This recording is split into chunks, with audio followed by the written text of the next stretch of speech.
Welcome back to the Stay Introverted Podcast. I am your co-host, Jay Coleman.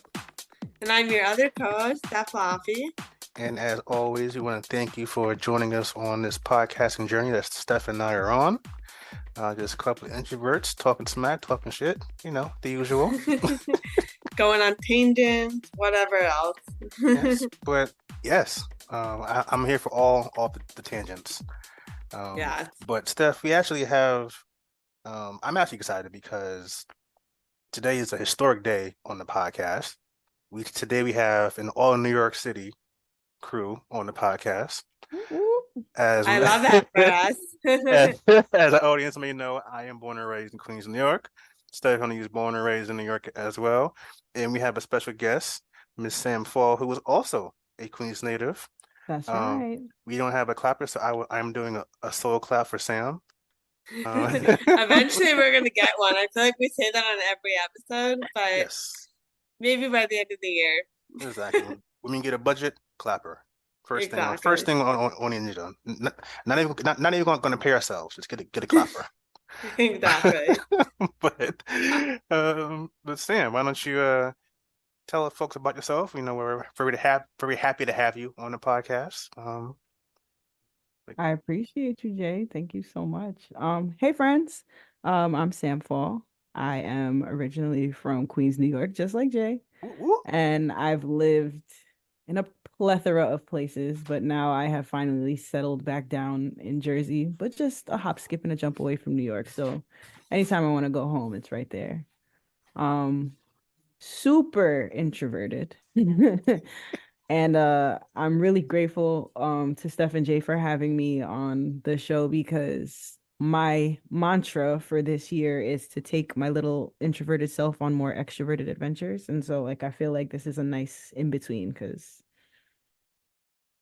I get real nervous real quick, and it's nice to have a safe space to kind of venture out and do cool stuff like this. So thanks, guys.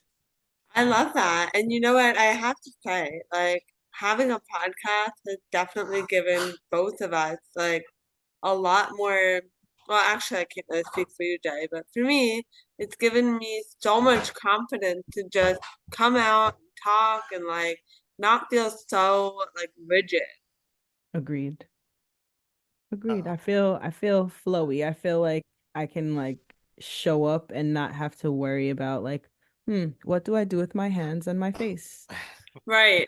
Right. Well, before we hopped on, we all kind of agreed no cameras today. And I was like, okay, I can get behind with that. Absolutely. But you're absolutely right. That was definitely one of the goals in creating this podcast is really to create a safe space for not just Steph and I, but for introverts in general to, be who they are and say what they want to say, even if it's not, PC. We're definitely very much unfiltered here. So, yeah, and we definitely know we're not trying to change anyone. Again, the name of the podcast is Stay Introverted, and that's really what we're doing. So, like I said, we're definitely glad to have you, and we're gonna have a blast today. Yes, thank you. So Sam, why don't you tell us a little bit about yourself, other than an introvert, who are you? What are you all about? I want to know your story. Sure. So I love all things creative. So I do, what's the fancy word? Multi-hyphenate. That's what's been going around on LinkedIn these days. Ooh. So we'll go with that. I'm a multi-hyphenate creator. I sing, I write, I rap, I write not just songwriting, but I write stories, I write poetry, any way that I can creatively express myself, that's what I'm really here for. I play 7 instruments, not all fluently, 7? but enough to get by. And I own a creative agency, so our whole goal in life is to help brands tell better stories so that we can build a better world. So I need to ask, because I am a big lover of all things music. So what instruments do you play? Okay, so piano, ukulele, flute, guitar, a little bit of clarinet, a little bit of tinkering on the drums. Like ever since my son started taking lessons, I essentially started taking lessons simultaneously to make sure he got his drum homework down. And I have a hate relationship with the violin, but you know, the chops are still there a little bit. So, And wow, I'm impressed because I gotta be honest, the only instruments I can play and not very well is Guitar Hero, and I'm I'm a terrible at beast at Guitar it. Hero. Put me on expert. I'm in there. I love that. Well, you would destroy me because I can never get past the first level. I'm tone deaf. Like I am kind of like regular deaf, but like I'm also tone deaf. So there's that. Listen, all you need for Guitar Hero is the timing. That's it. That's true. I don't have that either, but it's okay. That's why I have a podcast and not a music That's thing. it. Get in and where you fit in. That's it. yeah, and I like how you said that you get by like the average person plays a minimum of 7 instruments. Well, no, like I mean, like if I pick it up, I can Like, like pluck a thing or two. Like I wouldn't call myself like an expert or even intermediate on some of them, but like so like piano, flute, and ukulele are like my true go-tos. But all the other ones, like I could get by. I could do some things. Love that. Jay, do you play any instruments? nope, I did not. Okay, I love that. Nope, I did not. In the company of a musical prodigy. Stop that. We play. We play. When I honestly I get bored really Uh-huh. quickly, and when I get bored, instead of like watching TV, most times I'll either find an instrument to like learn how to play, or I'll just start like working on learning a language. That's amazing. Because And I like I'm, oh, go ahead. no, I was gonna say I like puzzles, and languages are like puzzles to me. Oh, I love that. Wow. Um, I was gonna say, like, do you get ever nervous, like performing your instruments or singing in front of an audience? Like, especially being an introvert, I can imagine that's probably kind of nerve-wracking. Yeah, always. Last year my word of the year was brave, and that was like my goal to like just go outside more, do more, like especially performing. Hmm. A friend of mine, he's like my big brother. He made sure that anytime he had any like major performances, he would choose one of the songs that I was a feature on just to force me to go outside and live up to my word of being brave. Wow, that's a good Um, friend. Yes. Super nerve-wracking. I I genuinely don't like attention. So like when people congratulate me or they're like, "Oh my God, that was so amazing." I'm kind of just like awkwardly like, "Thank you. What do I do with my face? Like how do I like even when people sing happy birthday to me, that's a very awkward Oh my God. and Yes. like it's kind of like, do I sing with you? Are my hands doing the right things? Do I just kind of like stand here? Yeah, I don't like attention, but I'm learning to lean into storytelling for my everyday life, right? I saw a movie once. I don't even remember the name of it, but there was a girl that had a hysterical pregnancy. And apparently it was like based on a true story. She basically thought herself pregnant so hard that when she peed on the pregnancy stick, it came back positive. That Oh my her God. abdomen started to grow as if she was pregnant. And when she went for her ultrasound, her womb was empty. Wow. There's another show on Netflix. It's called Never Have I Ever. It's one of my Okay. favorite. And the main character in the beginning, her father passes away, and she for the next couple of months was paralyzed, not because anything physically happened to her, but mentally. She kind of decided that she couldn't walk and she couldn't. And seeing how powerful like our thoughts are, that they can literally like control our bodies, I decided to Hmm. kind of tap into like, well, if existing is the story that we tell ourselves, then how can I hijack my own story, being that I'm the main character? And although I am an introvert, how can I live my story in a way that allows me to like operate? and not feel as afraid, not feel as anxious because I'm telling myself a better story about what I'm experiencing. Oh my God, you're giving me the chills. That's like genius. Wow. It's a little So sprinkle of boredom. That's what happens. I love that. So I take it that you have a great imagination. I do. I I do. love I learned how to read when I was 2. So amazing. like I would always get lost in the world of like books. And Yeah.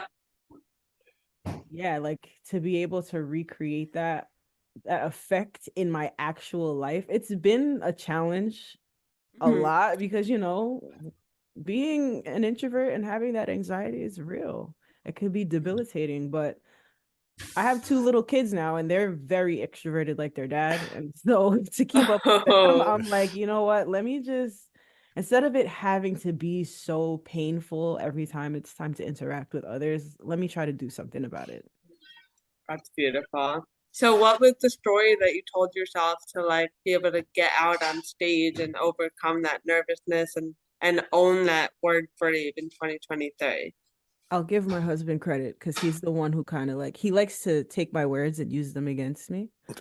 You got to be careful about claiming them Yeah, then. he said, well, you said that life is a story you tell yourself, right? And I said, well, yeah. And he said, well, why are you telling yourself that you're gonna go and perform on stage? Why don't you just tell yourself that you're gonna go have some fun? And it literally Wow. was just that small suggestion. It was powerful enough to like, as I'm backstage and I'm like, okay, I don't even know these people, and they're not even gonna remember my name most of the time. And so like, who cares about these next 3 minutes? I'm just gonna go have a little fun and then go about my day. And so Beautiful. far, like it's at the very least, it's kept my heart from entering my throat region when I'm trying to sing. The Right. butterflies still exist, but they don't take over as much anymore, which is nice. That's awesome. So you essentially just tap into the feeling that you're having and you just reframe it using storytelling. Exactly. That's so cool. Wow. I What do need you? to do that for myself. It's really So helpful. yeah, so you mentioned Sam that you have a pretty vivid imagination. So do you spend a lot of time in your own head? That is where I have permanent residence. Um, I come back and join reality every so often. Again, kids will help you like be grounded. Before my kids, I absolutely lived in my head a lot. But now, especially because they have a lot of questions about reality, they have a lot of questions or just like they have a lot of feelings. um it's growing up as like a first generation Jamaican, like it's not easy to not let your emotions rule you, especially because Jamaicans don't really acknowledge emotions, at least from like my parents' generation. Mhm. So like where the inclination would be to be like, okay, you're being dramatic or just like stop with all the noise. I actually have been learning to take the time and like explain to them what they're experiencing and what they can do about it. And storytelling has been the easiest way for me to do that. So, That's so cool. I'll give you an example. My son, when he was 5, he was like deathly afraid of the dark. But he had like 2 night lights, a Starbelly dream light. There's a lamp on his desk, and then there's another night light in the hallway. The door is open. So one night he's like, "Mom, can we leave the hallway light on?" And I was like, "Why?" Because the Jamaican urge in me was just like, no, close your eyes, go to bed. That's it. But I said, you know what? Let's talk about it. Why? He said, well, because I'm afraid of the dark. And I said, well, what do you tell yourself about the dark? Like, what stories are you telling yourself about the dark? And he's like, well, the dark is scary. I was like, well, why is it scary to you? Well, because of my nightmares. And I'm like, all right, well, that makes sense. When you first wake up, the dark is the first thing you encounter. But let's try something because you said that the dark is scary, right? He said, yeah. So I said, do me a favor, close your eyes. He closes his eyes. And I'm like, what do you see? He's like, nothing. I said, nothing. Like, you don't see anything at all? No shadows, no shapes, no nothing? He's like, no. I said, so it's what? What is that? Is it light or is it dark? He's like, it's dark. I said, but are you scared? He's like, no. So I said, open your eyes. He opens his eyes. And I have his sister turn off his light in the bedroom. And a plethora of lights just blink on. Night lights immediately come on. And I told him, I said, well, look around. Is it dark? Because you just told me what dark was and you weren't afraid of it. So now with the night lights on, is it dark in here? And he's like, well, no, exactly. You have to tell yourself a better story about what's happening so that you can tell your emotions what to do. Holy And crap. Wow. like that's amazing.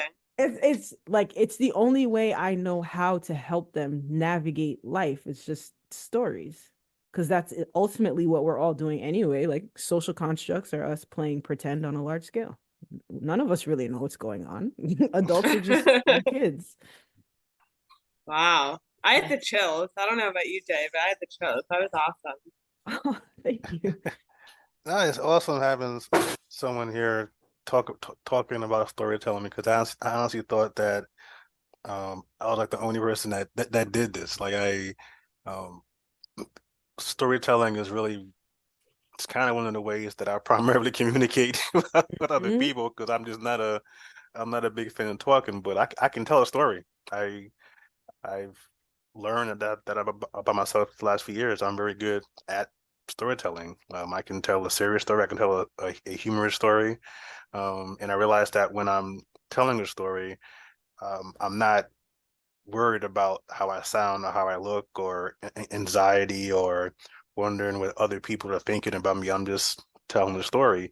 And I also realized that I have a captive audience and I'm okay with that because I love I, that. I typically, I don't know about you, Steph, but I'm not a big fan of attention, At which all.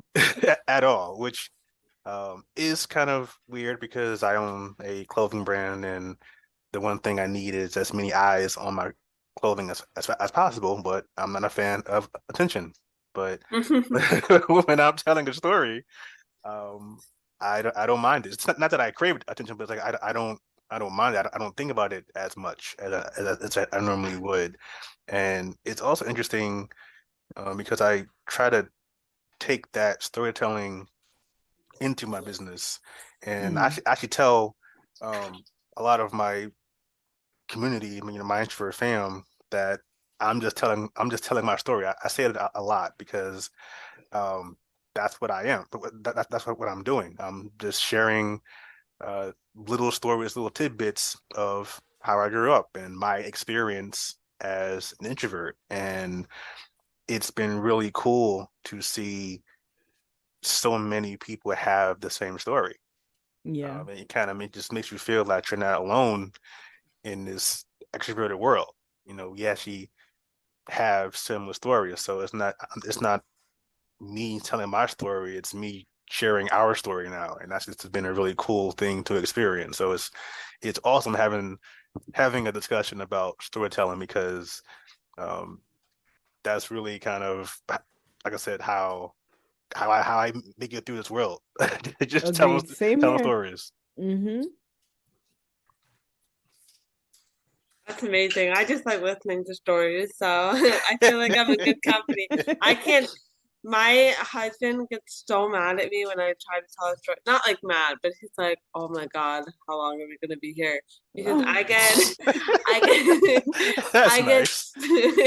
I get so lost in the details, and like I'll just like in the middle of the story, just like kind of because I have a very short attention span. So like even when I'm telling a story, I just get so lost, and then it's just like, what was the point of that? Like, was there a conclusion, or are you gonna tell me what happened, or are you just gonna follow this tangent somewhere else? I'm like, oh yeah, I was telling a story.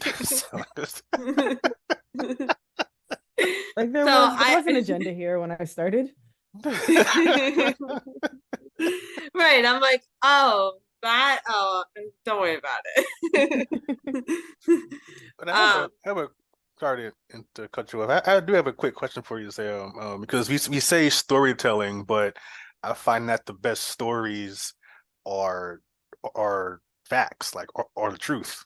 You Mm-hmm. know, and at least for me, um, you know, people tend to look at stories as something that's made up, and I'm like, no, there's nonfiction as well. Yeah. But I typically find that the best stories are the stories that are true. Um, because you can tell it in a humorous way, and that's kind of what I do. But for me, true stories are the best stories. I just want to kind of know how you feel about that. I mean, so I have a very interesting take on just like what it means to exist in the first place. So like stories for me, they are like equivalent to gasoline in a car. Stories are like the gasoline for existence, right? We humans are very arrogant and we think that we know a lot, but I was watching this one video a couple of years back, and it was of like some science convention. And I used to be like a super huge science nerd, and it's like all the brightest minds of the world are at this conference, and they're talking about like human accomplishments and all the things. And at the time, they're like, you know, we are 6% knowledgeable of like the entire universe, and like they're patting themselves on the back. And I'm kind of like just staring at the screen and thinking to myself, so if we're 6% knowledgeable, that means we're 94% ignorant. And that's the stuff that you call dark matter. And we've been trying to figure out what that even is for 40 years now. And the 6% that we do know is just the stuff that we made up because we had to in order to exist. So, my like, goodness.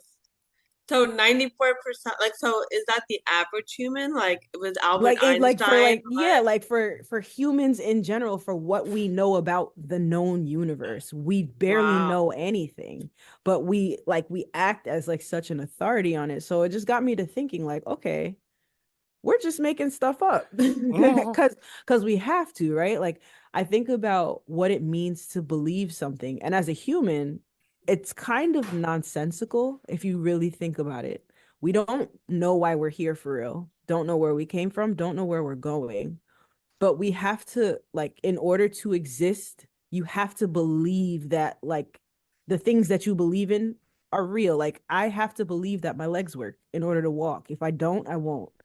In order to get into my car and drive down the street, I have to believe, and a lot of these things that we believe, they're subconscious, right? We're not spending time thinking about it, Hmm. but you have to believe that the person sitting next to you in their car didn't just take 10 shots before they got behind the wheel. Because if you thought about that, you would be paralyzed. You wouldn't actually get in your car for the fear that maybe that person did drink, or you wouldn't get on the bus or get on a plane because you kind of just have to believe the story that the person that I'm putting in charge of my well-being is all good right now.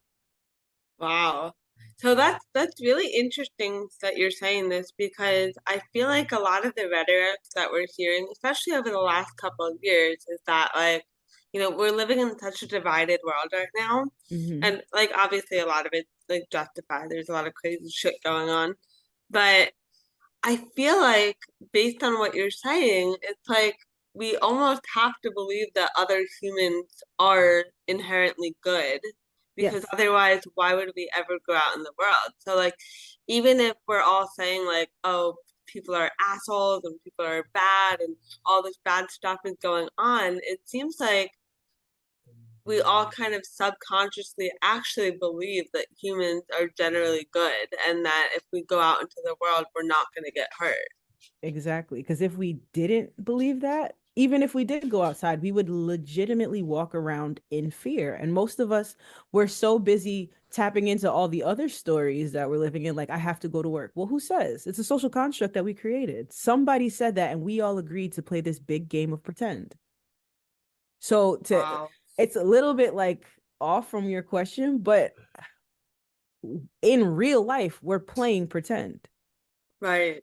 So we can't really escape like telling real stories versus fake because we're kind of all making it up as we go along. Wow. You are deep.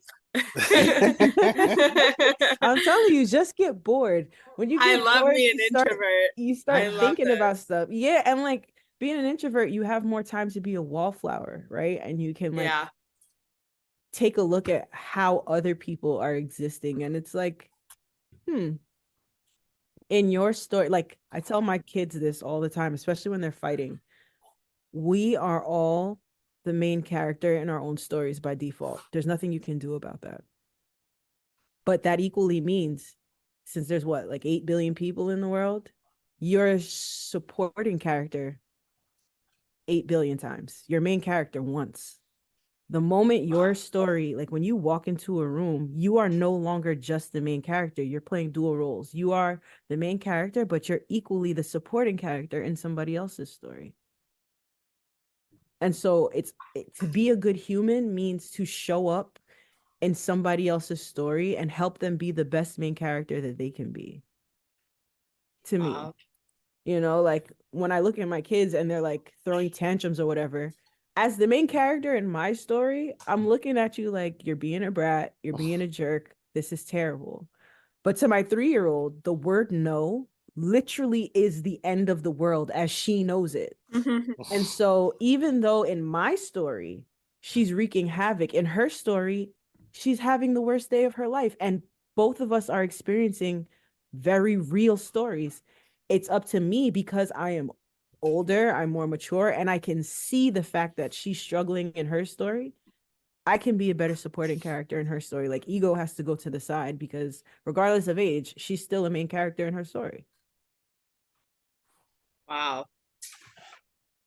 That's Is it? like It's easier said than done though. So like, don't think that I'm like this perfect mom. Like I scream a lot, but it also helps me give myself grace in those moments when I scream because it's like, okay, as the main character in my story, there was just too much crap going on that I literally just could not regulate. And we talk about it afterwards. Like, all right, listen, I bugged out and I'm sorry. Yeah, I was gonna ask, like, what happens when you don't feel like being a good supporting character? So my rule is this. If you can't help it in the moment, you can always sincerely apologize later. Like we're imperfect, right? We're human. And so I feel like that's what sorries are made for. Sorries aren't meant to excuse, but they are meant to give reason. Like, you know what? I struggled. And I tell my kids openly all the time, like, your mom is nuts. Your mom is crazy sometimes. And in the same way that you have tantrums and emotions, I'm really just a big kid and I have those too. But I'm not too big to come and say, I'm sorry for hurting your feelings. you're amazing. When I become a mom, I'm gonna be listening to this episode like every single time I like feel like I'm just gonna like go crazy on my kids because I'm gonna need this.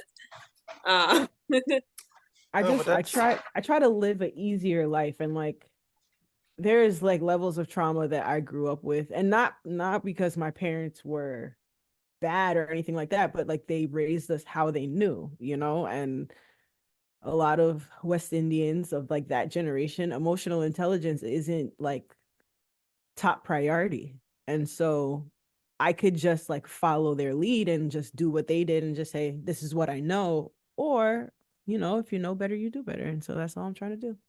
yeah, exactly. Yeah, you're absolutely right. Because definitely, I think that not just West Indians, but just a lot of parents in general just raise their children, how they were raised or just by what they saw and what they knew. Yeah, we didn't get a lot of apologies or even acknowledgments Mm-mm. of any sort of incorrect decisions or wrongdoing. Even when it was blatantly obvious that they were Yeah. dead wrong. And it's like, Yeah. yeah, that's the thing. It's like you know that I can see you, right? But it was always the do as I say and not as I do. Exactly. So I definitely commend you for having that emotional intelligence and just taking a different path. Um, because I don't have children. I don't really plan on having children, but um, that's I always appreciate it when I see parents treating your children like People. yes, exactly, small Right, they're humans, little humans. small humans, as opposed to possessions Little that brats. not even brats, but just possessions, these things that I own. Yeah. And like that has always bothered me. It's like this thing that you own is supposed to be a well functioning contributing member of society. Like that doesn't just turn on at 18. You have to teach this kid how to do this, how to do these things. And that requires at some point that I don't know, talk to your kid. You know, it might just work. It certainly Yes. hasn't been tried yet. So you might you might want to talk to him before he hits 18. I don't know, treat him like a human being. Like it's just and again, you like you said, it's not that they're being malicious or purposely trying to do the wrong thing. It's just that's if that's how you've been raised and that's how your mom's mom and her mom and their mom, that's how they all been raised, and they've never known any better, then yeah, it's just not even a thought sometimes. But Exactly. I definitely commend you for striving to be better because you can always be better. Yeah, for sure. I one of the things that I struggle with the most, and everybody like looks at me like they're like, holy crap, are you an alien? My earliest memory, like most kids, they don't really have self-awareness until maybe like 2 or 3. Then they realize, like, hold on, like I'm an actual person, like in the world, and there's like things, you know. I remember not having motor skills as a baby. My earliest memory is being in my crib, looking at the mobile, wanting to reach it, but my arms not doing what I want them to do. I remember baby talk. I remember babbling, and like I knew, like I'm hearing what my parents are saying and I'm saying sounds, and I was aware of the fact that like my sounds are not their sounds and I have to keep doing this. So like I've been perceiving the world before I could really like process it. So as I grew up, and like I said, my imagination has always been wild.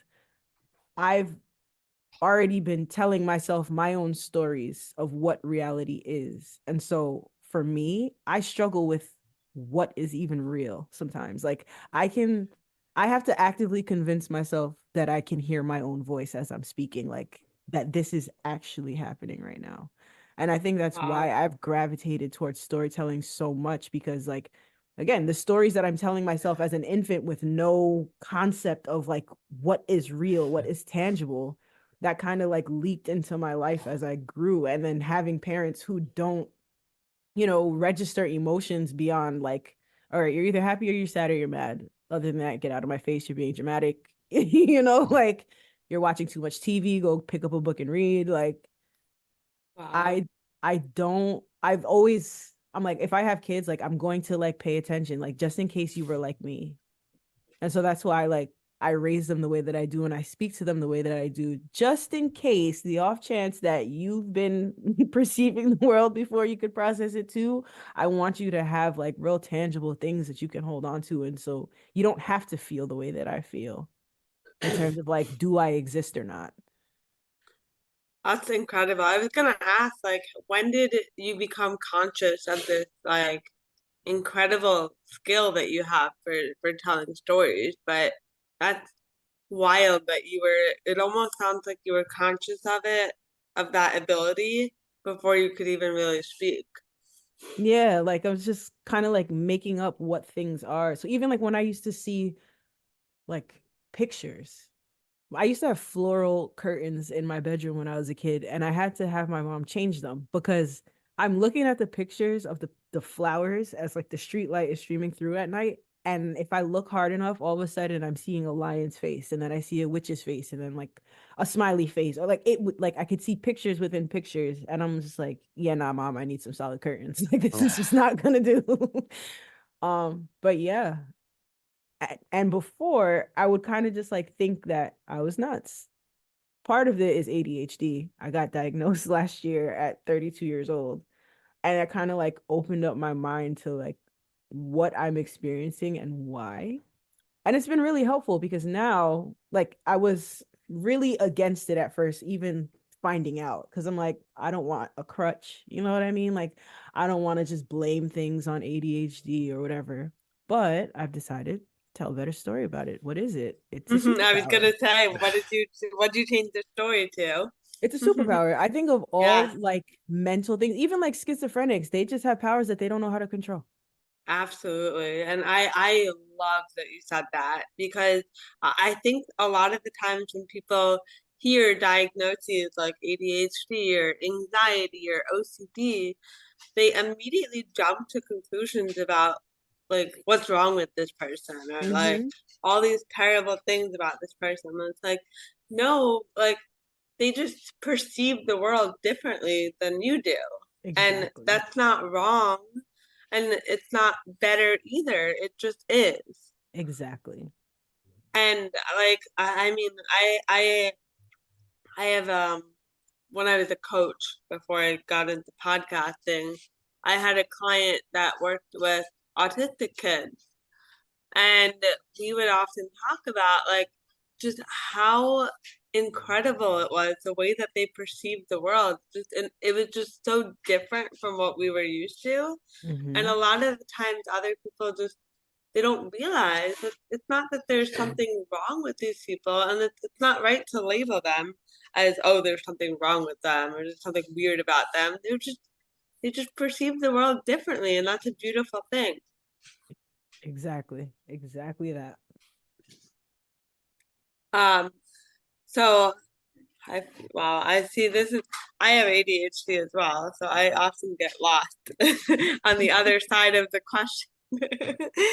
um, but I think that's awesome. So what made you decide to get diagnosed? Like why what was the story there? So I was on Instagram and Facebook Reels, scrolling my life away. Was yeah, doom scrolling for like 3 days.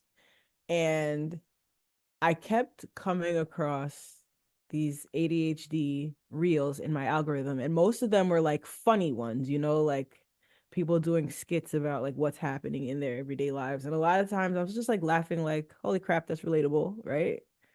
But there was one in particular where the kid on the screen, he's doing something that I swore up and down I was the only person who thought this way, who did this thing. And it was so specific to me. It's supposed to be a funny video, and I'm in tears because it's like, holy crap, I feel so seen. Wow. I always just chalk this up to procrastination or laziness or whatever. And he's like, yeah, this is a symptom of ADHD that like most people don't realize. And I'm like, hold on, let's just see. Let's just see. And yeah, I went, got checked out, and after my evaluation came back, I'm just kind of looking at it like, well, that makes a lot of sense. Like I remember being in second grade, super smart, all the things, and no matter how long I had to get an assignment done, I wasn't able to do it until the night before. Even if I tried to start ahead of time. I was a Spanish major in college, and one of my final papers was a 15-page paper in Spanish. And she told us not to start it at the end. Like we needed to start it pretty much ASAP and work Mhm. on it throughout the semester. I did not like as much as I tried, every time I would start, my brain would just wander. I'd get distracted. I'd get like anxiety about it or whatever. I would just turn it off. 3 days. 3 days before the semester was over. And I did it. I got an A minus, but like I just chalked it up to, oh, I just work really well under pressure. So it's been cool to like redefine all of my quirks in light of what I know about myself. So it doesn't have to be a limitation because I choose how it shows up in my story now that I know what it even is in the first place. That's so cool. So now that you have like a clear diagnosis, you can sort of see, oh, I have these like, no, I don't know, symptoms, these attributes of ADHD, and like you can identify them clearly. You have a word for them.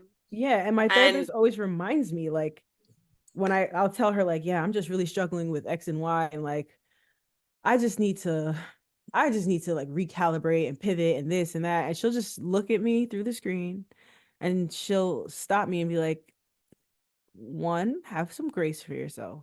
Because this roadblock that you're up against, it's your ADHD. And so all you need to do now is just find what works for you. Because what works for a neurotypical brain in this scenario and all these like strategies and self-help things that you're looking for the neurotypical brain, it's not necessarily going to work for you.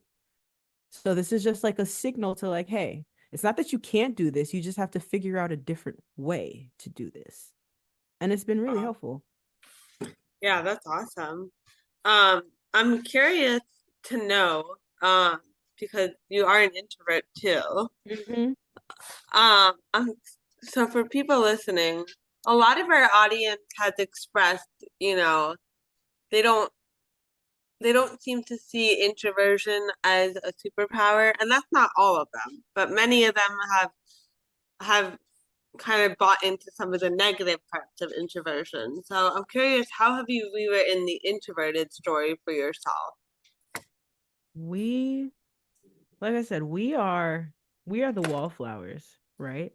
A lot of times, like if you're too busy doing multiple things, especially if you're in the middle of the action, you miss a lot. You have a lot of blind spots. Introverts, we're taking our time. We're scoping things out because we only have but so much social battery to run on, especially social situations. We're able to navigate and maneuver in ways that extroverts don't always get to do. And I think that that's a cool thing. Like where extroverts are, they might be engaging in like really meaningful conversations. We're picking up on body language. We're picking up on like the subtle things, the smaller things. And those are the things like for me, that's like the seasoning of life. Like the big movements, that's like the rice, the meat, but rice and meat is gross without seasoning. And we as the introverts, we bring a lot of spice to life because we notice the small things. So in other words, extroverts are unseasoned. I like You it. and you love to throw those shots. I like it. You said it, not me. I didn't say it. I just Blame Jay. I translated. I just say it now. That's funny. Yeah, but that's such a good point. And I think like there's so many ways to like rewrite the introverted story and just remind yourself that like it just it is what it is. You are who you are. Like Exactly. My favorite story ever is the Bible, right? Like that's one of the first books I learned how to read. And wow. it wasn't until I was like 25. That was the first time that I decided to read it, not as a piece of religious literature, but just as a book, like as a literary work. And I read it cover to cover just to see like what do the words say, not with like the interpretation on top, like just what do the words say? And that's when it really became my favorite story of all time. Because in a world where we're making stuff up, like it's the one book that kind of addresses all of our BS and Right. like offers like ways to live a better human experience. And so like when it comes to your question about like telling a better story about being introverted, I think about like the part of the Bible where it says like all the parts of the body of Christ, they all have different jobs. And like the eye shouldn't envy what the hand is doing, right? Like the knee shouldn't try to do what the foot is doing. We all have our roles to play. But when we work in concert, when we work in harmony, that's when the body functions in its optimal form, you know? And so, like, it's not for me to be extroverted. I don't need to be extroverted. I wasn't created that way. There are things in which I need to be operating in that no one would see if I wasn't there to point it out. And vice versa. There are things like where my extroverted friends, like I said, my friend has been dragging me outside all 2023. There are things that I need to experience that I can't experience without the help of my extroverted friend. Right, and that's why we're main characters and we have all these supporting characters and vice versa, because Exactly. we all have a role. Like we're all here for a reason. And I think that you just kind of really neatly wrapped up our entire conversation with that statement, because like if we can believe that we're all here for a reason, then we're all part of this ongoing, never-ending story that is the world that we live in, and that's why we're here. Exactly. That's awesome. I can't believe it's been almost an hour. It hasn't felt like that at all. That just flew by. Like I could talk to you literally all day. Yes, This is likewise. this sharing is stories. fascinating. Yeah. And just talking about like storytelling. Like I can't promise that I'll get off of here and become a great storyteller, but at least You'll definitely be a better main character for sure. Oh, fuck yeah. I love that. I love that for me. But I'm so fascinated, and I'm so excited for our listeners to hear this episode. So thank you for like just sharing your wisdom with us. Thank you for having me. It's been real fun. Like this has really been probably one of the more like laid back conversations that I've had in a while, like interacting with folks. So like I thank you guys for making it like a nice, cool space to be in. Yay. Yeah, appreciate you being on the show. Before we get out of here though, we want to give you an opportunity to let the people know where they can find you, if you want to be found. Yeah, well, since you're doing more extroverted adventures, yes, come find me. You can find me on all social platforms at ESSJAELOVE. That's SJ Love. Like I said, I do music, and my EP that I just put out last summer is called Running Through Brainstorms, and it's literally me producing all the things because I got bored and I'm like, why spend $75 an hour in somebody else's studio when I can do it myself? And you can play all the instruments. Exactly. And in each of the songs, I take like things that I know, that like stories that are common, and just talking about them and shedding better light on it. So like one of the songs that I did, it's called Reconcilable Differences, because I would go through like I work for Inside Edition, and I would see so many stories about like divorces and all the things, and a lot of times, especially in celebrity divorces, they cite irreconcilable differences as the reason. It's not even like infidelity anymore, it's just irreconcilable differences, we couldn't work it out. And so the song Reconcilable Differences is just a way of like telling that story, but actually trying. Like Rewriting the story. Yeah, how can we do something about it? The first song on the project is called Brave, and it's literally a breakup song with anxiety. So like when you're singing it, you think like you can also just sing it to like that stupid ex that you hate, or you can like sing it to like all your self-sabotaging ways, to your anxious thoughts and all the things. Wow, so the whole EP really tells the story too. So you are incredible. I get bored. Boredom is the biggest motivator, more than fear, more than anything. Like if you're scrolling through social media and you're like tired of it, it's not enough to be tired. It's not enough to be angry. There's something about boredom that's kind of like a stick in your craw, and you have to do something about it. So yeah, get bored. Wow. And you'll start making cool stuff. Wow, that should be like the title somehow, Jay, of this podcast. Boredom is the greatest motivator. It is. No, but I agree. Like I 100% agree, because I find myself coming up with a lot of creative stuff like when I'm bored, where you just have to sit there and work your way out of it, Mm-hmm. come up with some good stuff. Exactly. But yes, you guys are great. And this has been really fun. I would absolutely love to like chat with you guys again. And Absolutely. I'm coming out to the mixer that you're doing. So we'll get to Yay! in Oh my real gosh, I life. cannot wait to meet you in person. Mm-hmm. Amazing. Well, if you guys are listening to this episode and you didn't come to the mixer, unfortunately you missed it. And you missed the opportunity you missed the opportunity to meet Sam in person. But we'll do it again. Um but yes, you're welcome back on the podcast anytime. We cannot wait to meet you in person. By the time this airs, we will have met in person, which is dope. Yep. And yeah, you'll have to come on. I'm launching another podcast, so you'll have to come on that one too. We love multiple works. Absolutely.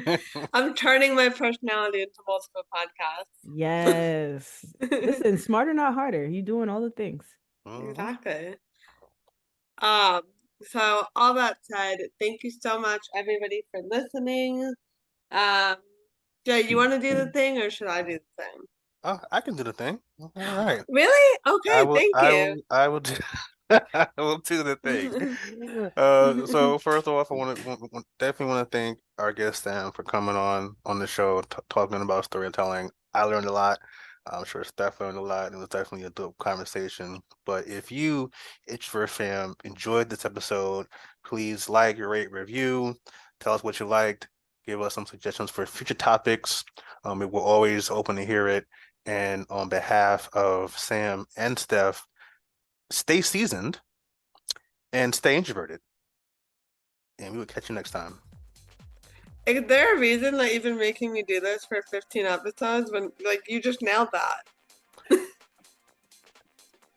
It would be arrogant of me to to just, be this awesome in everything that I do. So it's very important to me to share the wealth and share the greatness and give you the opportunity and the spotlight to fail 15 times in a row. Listen. I gotta rewrite that story. Yes, rewrite the story, okay? Michael Jordan isn't the best because he succeeded. He's the best because he failed and he learned from it. And he learned how to win. I love it. Well, you're gonna give me a little break from the wrap up for a little bit. That's the story that I'm rewriting. All right, guys, stay introverted. We'll catch you next time. Bye, y'all.